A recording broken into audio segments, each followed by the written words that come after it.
I'm Madeline Hooper. I've been gardening for over 20 years, and of course, with gardening comes a lot of aches and pains. So I finally decided that maybe I should find a fitness trainer to see if I could fix my problems. And a fellow gardener introduced me to Jeff Hughes.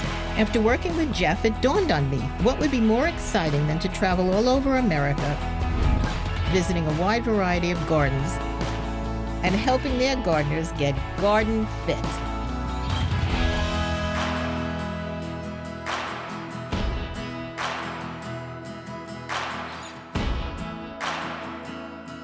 Taking care of your body while taking care of your garden. That's our mission.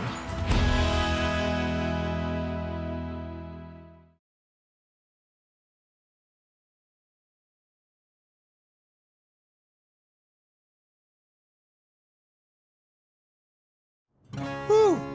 Colorado is just gorgeous. It is gorgeous. I mean, look at those mountains. Look at the mountains. They are the Rocky Mountains, right? Yes, they are. So today, we're visiting somebody that I've admired for a long time, Jeff. Her name is Lauren Springer. Okay. She's a real plantswoman, a seasoned horticulturalist. She plans gardens for people professionally.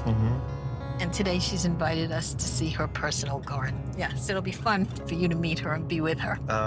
I think that there are lots of other aspects about Lauren that I There's want the to bag. share with you. So I Okay. have something that's kind of a surprise. I just have to get ready for it. This looks, I'm getting a little scared. You pulling the gloves out or something? What do you have in your bag, man? I have a big cactus. Whoa! I know it is scary.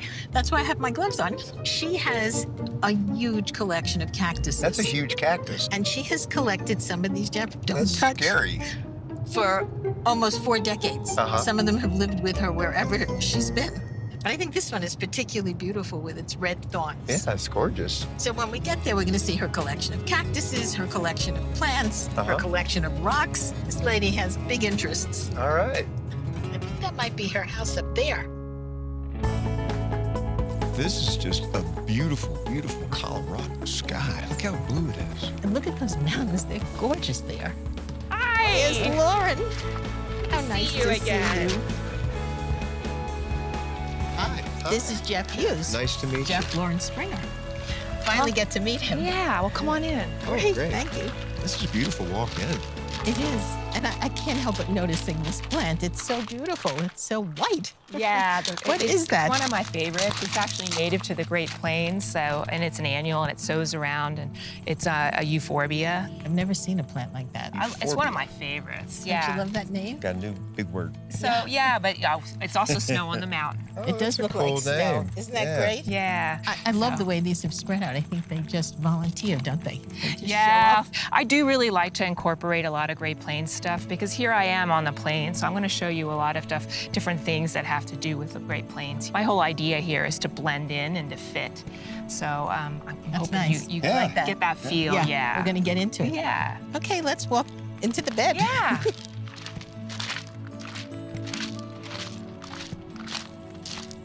You know, I know some of these plants, but I've never seen grass like that before. Oh, that's cool because I love that plant. It's kind of special to me. Really? Yeah. It's actually native to Oklahoma and parts of North Texas, and it's called ruby muley. And- Ruby muley.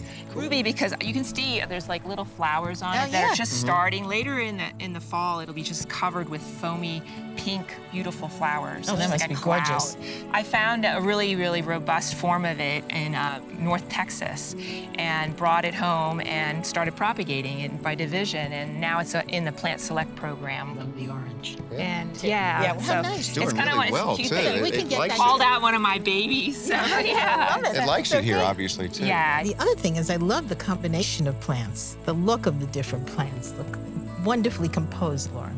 Thanks. There isn't a lot in bloom this time of year, but I often just think when you put together plants, imagine they're in black and white. And you're taking a black and white picture, and it takes the color off the table, and it makes you see the forms and the textures more, and then the colors just becomes the special ice cream at the end. I love that because there's so much texture, even on the top of the leaves and the side of the leaves. It's really wonderful. And I think all your friends are happy here. Yeah, well, there is still something in bloom, and the bees are really active, which is super fun for me. It's super important for me to have the pollinators, both the native bees and the honeybees. So, let's move on. Yeah, let's go. Here we go. Yeah, we're gonna go back there. Oh, hang on a minute, Lauren. This is amazing. Look at all Oh. the cactus here. Oh.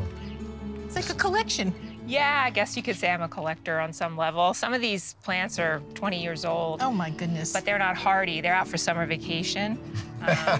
Yeah, and it's then my you take shooting them in. gallery here. They're lined up in the hottest spot on the property. But let's go look cool. at cactus in the ground, the hardy ones. Let's do that.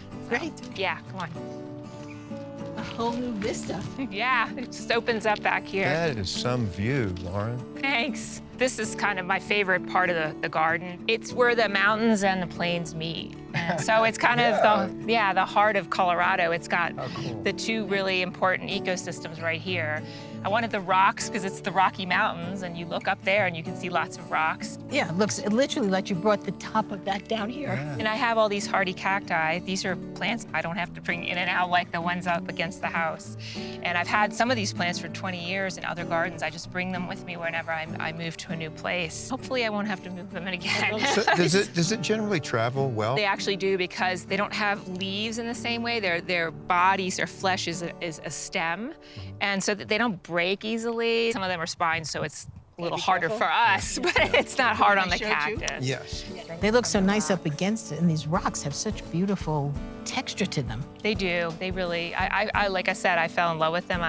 We rented a skid steer and a bobcat for a day, and we were on a budget. So they're 14 rocks, and we had half an hour per rock. You put these big rocks in yourself? Yeah, with the two machines, yeah. But we had a lot of fun, yes. Wow. The key with the rocks is to dig them in. Otherwise, they look like meteors. Yeah. You know, they just don't look settled. But it's so nice. I mean, I look the way those cactuses and the other plants here actually go to the rock. It seems like they really want to grow on them or drift on them.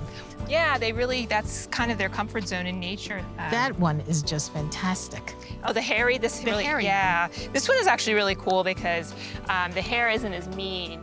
And Really? Yeah, I mean, it's still a little prickly, but it's not near as harsh I'd like to as touch the that. others. Yeah, be I can't careful, believe it. I'm but- very. Yeah, touch lower on the plant where it's like really white. Yeah, it's not quite as bad. Very spiky. That's not very, That's not very. No, but it's called an old man cactus. So, but if you like cactus, I think though the main thing is if you want to grow them though, if you look at them in the wild, they don't grow with just each other. And so to make a cactus garden really sing, you've got to have companion plants. Which is lovely. So, which is kind of what I really wanted to do here, is to showcase the cactus with the rocks, but also have companion plants. So it's softer and has more kind of flow to it. So, well, it's sort of like desert meets prairie meets mountains. Yeah. And we don't have green as a main color here. I mean, if you look out in nature here, there's about 3 months of the year where it's very green, and the rest of the time it's brown and silver and tan. And so, and this garden reflects that. I also, as we walk along, I love the shape. Hey, Really Lauren, lovely. is this normal that the wind just kicks up all of a sudden like that? Yeah, especially along the foothills, and that change in elevation creates a lot of wind. Oh, Madeline, you know how you like that grass I introduced? Yes. Here's another plant. Oh, wow. I introduced this plant. This is seafoam sage. Oh, I love that. Nobody thought it would Really? grow in the Rocky Mountain region, and I got some from England, and it's been very hardy for 20 years, and now it's a mainstay in a lot of gardens in the whole Rocky Mountain region. Good for Yeah. So I love the way your walkway just kind of curves around back and forth. It's like every 3 steps is a different angle, a different perspective on it. That's really nice of you to say. I think the key to that is if you have the opportunity, a lot of people don't have the time, but if you have the time to wait like a year before you put your path in and then see where you walk and actually make a natural little goat path. You wore this down? I wore this down before Oh, we put that's it. Yeah, cool. That's really yeah. Oh, another tip. I use the old pots that I actually plant things with as markers if they're recently planted in an area that's already been planted. I won't remember where they were. They need a little extra water and a little extra care the first year. So because it's so windy here, I actually put rocks in the pots to anchor them. I like that. That's It's a good tip. nurturing marker. Yeah. Yeah. So, I mean, we're tenders. I mean, when you're a gardener, you want to take care of your children and you want to make sure they have a chance. And so that helps That's one of my babies there, a very mean baby. That's pretty scary looking. It is. Pretty is pretty, Beautiful though. snow leopard. Beautiful. Yeah, it's called snow leopard cholla. It's like sunbathing on that rock. Yeah. So pretty cool plant. Yeah, we can't touch that guy. No, No, that's don't really No, that would mean. not be good. It touches back. It touches back, definitely. Lauren, this has been just a wonderful opportunity to come see your garden, and you've really created something special. Oh, And thanks. I've enjoyed my time here. So it's now time for you to enjoy more of your time here. I want to find out some of your aches and pains and things that you're experiencing. So what can you tell me? What can I fix today? My hands. I've been gardening not just for myself, but for a living most of my life. So I have carpal tunnel, I have osteoarthritis, and I have Raynaud's syndrome. Thumbs are a big issue. They're probably the most arthritic of the fingers. And then I have just a bad finger that the joint is damaged. And Do you remember how you damaged it? No, I don't. Honestly, I think it was actually, you know, I hurt myself a lot when I'm working in I do a lot of rock work, as you can tell. Yeah, I have little things like that they happened when I was younger. When you do things in your immortal ages, you don't care, and then all of a sudden it hits you later. You know, it comes back to haunt you later. Yeah. So everything you described with your wrist and your fingers and your thumb, those are pretty common ailments for gardeners, you know, because you're constantly gripping because you've chosen a lifestyle of doing this. Yeah, you are doing it more than maybe you should be doing it. Being diagnosed with arthritis is like being diagnosed with gray hair. You know, you just have it. You do have it. Everybody has it. It's what degree you have it, and also how much you continue to aggravate it. As far as the knuckle goes, you know, just massaging it. Massage that joint. It's just soft tissue in there, and see if you can get it to, you know, be comfortable and open up. If you can get it to just be comfortable after massaging it to open up a little bit more, you've done your job. And if you do that 2 or 3 times a day, just when you think of it, you might start actually seeing a difference. It'll probably be a year or so, but you'll start seeing a difference. It'll be comfortable when it's straight. And as far as your thumb goes, that's a common ailment. It's just from clenching in this way. And it's normal. We're supposed to do this. You're just doing it a little too much. I'm going to have a stand up in a few minutes, and we're going to talk about how to fix that. But the idea of fixing this is just to attack it as far as it being a joint issue. And we'll get to that. First of all, I want to ask you, is there anything else going on that's aches and pains that we could be talking about? We have the wrist. It's not so much pain, but lack of strength. I broke my knee and had knee surgery. I lost a lot of my quad and my calf tone, and my calf especially has been really slow to come back. Did you have any therapy with that? Did they give you any idea? I did a lot of PT. That's expect why I from it? can even bend my knee back again. Oh, I mean, good. I couldn't even do 90 degrees for like 3 months. Does that mean you have trouble like coming up on like a? I can't. On your I cannot get back on my toes like a releve on this foot. Releve, were you a dancer? Yeah, I was. Okay. I was. All right. I want to attack the first thing first up here. Carpal tunnel syndrome is one of those things that, you know, the name gets thrown around a lot. And it's, if they knew exactly what your problem was, they probably could have fixed it by now, right? And it can be a nerve that's being irritated, you know, up here, coming down through your shoulder into here, that's swollen by the time it gets there and it doesn't fit in the tunnel. Or it could be because your tunnel, you're clenching your tunnel. It could be a little bit of both. My best guess is you're clenching it and it's just tight, it's tightening in on it. So what you want to do is you want to think of all the muscles that are doing that. You want to go to the opposing muscles and try to open that up. Let's stand up and clear the chairs a little bit, and I'll show you a couple things. Okay. All right, we'll work on these problems together. Your hand looked like it was working pretty good there. So as far as your wrist goes, what we want to do is we want to try to get the muscles on the back of the hand working so that it'll counter all the work you're doing here. Hold your arm out in front of you and drop your wrist down. Now take your thumb like a little fulcrum and just put it right up underneath there. And just, your fingers will actually just naturally touch some nice pressure points here. Now push with your left hand, push your fingers down and let that wrist bend. Now open your fingers out, yeah, your thumb like that, and let your hand win. Let it push against your fingers and keep going as far as you can go and let it win. Now keep that pressure, now let your fingers win. There's always a fight going on, but we're gonna keep changing who wins, right? So take it down there, they're still fighting. Now open that thumb and those fingers and let your hand win. Way up there, work it, work it, work it, work it. Yeah, nice spread there. One more time down. Now let your hand win. All the way up. And then just drop it, shake it out. You feel those muscles back here again. You just used I it. can definitely So feel we it. just did that 3 times. And just 3 times a day, you know, morning, sometime in the afternoon, sometime at night, you know, when you're thinking about it.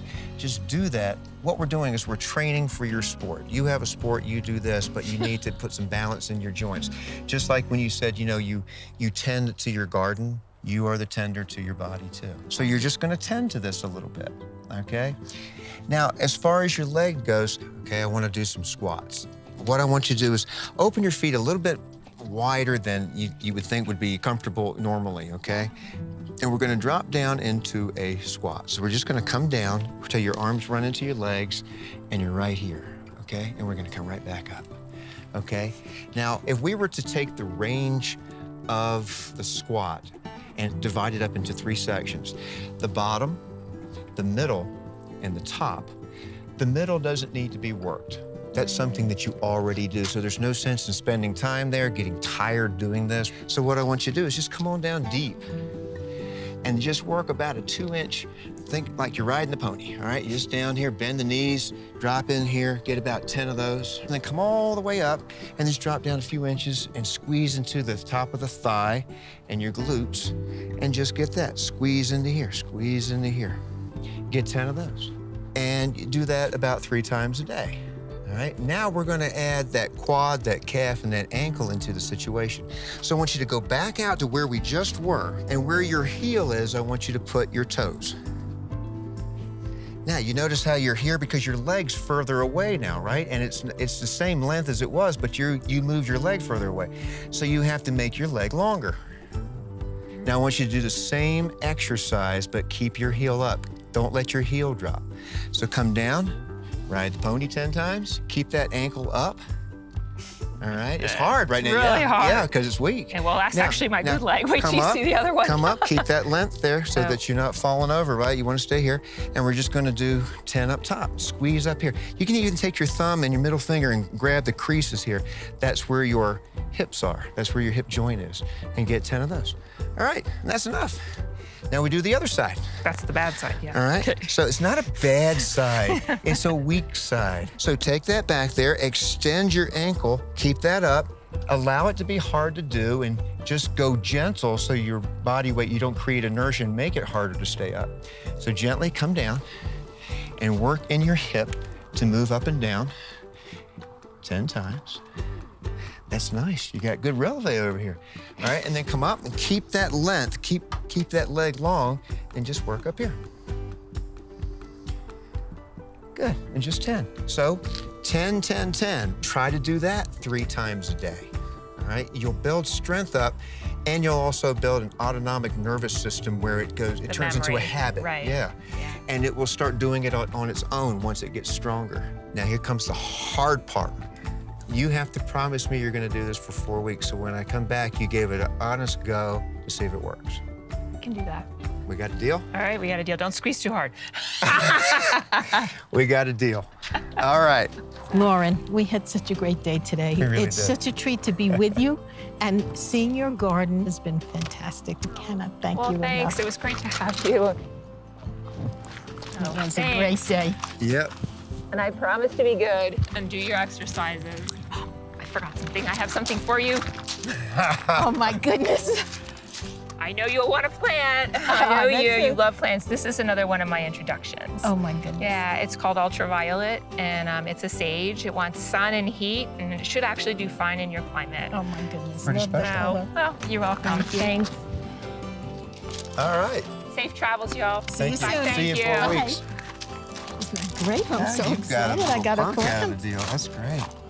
Jeff, I was very intrigued watching you give Lauren her fixes because I think of squats as getting up and down. Yeah. And so I was very impressed with how you showed her how to isolate her range of movement into 3 sections. Yeah, well, gardeners that are out working generally tend to just work the center range like Lauren was doing. What happens is if you don't work something, doesn't get stronger. Exactly. And I'm sure that's why when we're training that you have me do my push-ups where I'm working the top part of the push-up and I really get low and do the bottom part of the push-up. Same thing with the pull-ups, Jeff, where we're doing a lot of reps on the top of that so I get stronger. Yeah. And also with our shoulder exercises where I just go all the way through up to the top. Touchdown. That's how we end up. So you're there, you pass back through, you're at the bottom, you pass through, and you're at the top. There you go. That makes sense. We do the same things when we're doing curls. We start, we move right through, pass through the center, come up. I like to give myself a little squeeze. Yeah. And then you go down and push down and pass through the center and lock out. It's great strengthening through and through. Exactly. Oh, man, it's nice to be back in Colorado. Smell that air. It's fresh. So great. Yeah.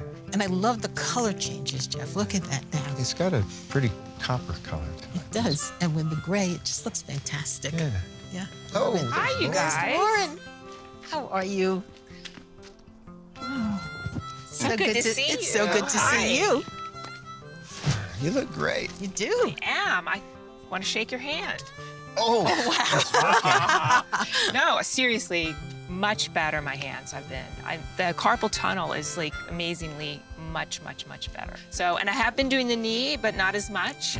It's hard for me to get my squats in 3 times a day. I forget and I'm doing stuff, but I do notice a difference, so. That's just fine. You know, the fact that you notice that it works and your brain recognizes that it works and they felt a little bit better, you'll eventually get more and more into it because your body says, hey, it felt better. We got a little time, let's do it now. That's kind of what this is so good about, is that you don't have to go somewhere. You don't have to use any weird stuff to do it. I've been busy just this morning repotting some cacti. So yeah, so would you be interested in learning how to do that? Yes. Don't be scared. Yeah. I'm always interested in learning something on this love show. to do It's that. fall, you know, they're gonna be going inside soon, these guys in the pots. They're heavy. Yeah. They are. Well, I actually watered them because it's... Did you? Yeah, because it's easier to get them out of their pots when they're moist. Right. You know, I'm just realizing something. We're going to be bending over and doing a lot of work here, so I'm just going to get this out of the way. While you do that, I'm gonna prepare the beds for your little cactus. All right, I'm ready. Because they need a little protection coming out of their pots because they've been in them for a long time, tight. in some cases like a decade. So let's start With this little baby? and that one's cracked. Yeah, I see that. Look That's at that. awesome because that makes it really easy for you, Madeline. Yeah, good. Yeah, so lay your buddy down. My buddy's down. Yeah, and you can try probably the rawhide. It's all you're gonna need. And make sure you don't hit him. You hit and we'll see what happens. Keep hitting until that thing crumbles. Okay, there we go. There we go. Look, there's little babies coming. Oh, They look are. Look at that. look how desperate this thing is. Just Good, rest all them. right, They make Jeff, room for you. let's see. I don't think All you're right. as lucky. I don't think is your pot cracked? Do we have the... Nothing cracked. the Do I get plastic Okay, you know what? mine, Yep, or, we are gonna need, this will help you. Lay your guy down. And then this actually helps protect your hands. It's like plastic that's Oh, I'm just gonna many pull 'em layers. right out. Exactly. But be Oh, careful. mine comes right out. Oh, cool. Okay. Let's see what I can do with this one. This one's gonna give me a fight, I think. Yeah. So the first attempt to save a pot might be using the rawhide mallet again. Sometimes you can just tap it and maybe it'll come out. So Yeah, let's see, that might work. I think the... It you came did out. it. So next is finding the right size pot for everybody. So it's real important with cacti especially that you don't overpot them, meaning giving them too big a pot from the smaller pot, because then you have so much potting soil that the cactus can rot really easily. So you really only want to bump up maybe an inch around for yours. This would be good. And then Madeline, you're probably gonna bump up to this guy, I would think. And now you wanna basically look how deep your pot is and compare it to, you can probably each put about maybe an inch or a little bit less at the base. Okay, I've got mine. Now we're gonna put a little bit of fertilizer in the bottom there, in the soil, and an 1/8 of a teaspoon, because these are small pots. So that's great. Okay. And then center your guy in the middle. We don't have to open the roots? No, in fact, that's a good question. Yeah. You really don't want to disturb cactus roots. They can rot through any kind of a wound. Okay. So, and now we're gonna need our soil again. Okay. And scoop it in along the sides of your pot. till you get it even with the height of where the cactus's soil and roots are.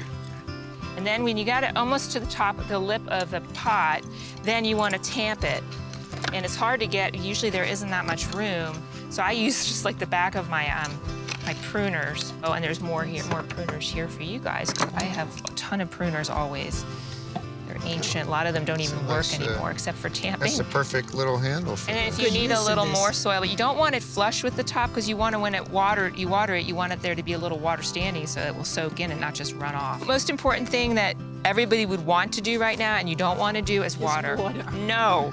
You actually, because we took the pots off, there's some damage to the roots. And cacti are so sensitive to root rot that you actually want them to cure in their dry potting soil for a good week before you water them. A week. Yes. Okay. Yeah. You know, I noticed with all the special handling and everything, it's really important that you don't have a pain in your hand. So this is... Yeah. If I want to a lot keep... of fiddling. I get why I got the hug now. Well, 10 years from now, when this one needs another pot, hopefully these old hands will work thanks to you. Good. So, yeah.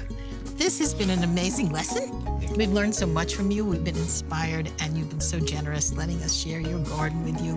We can't thank you enough, Lauren. Thanks for it. Was so fun. So fun. Okay. Thank you. This has been great. Hopefully we'll be back before 10 years. Yeah, that would be cool.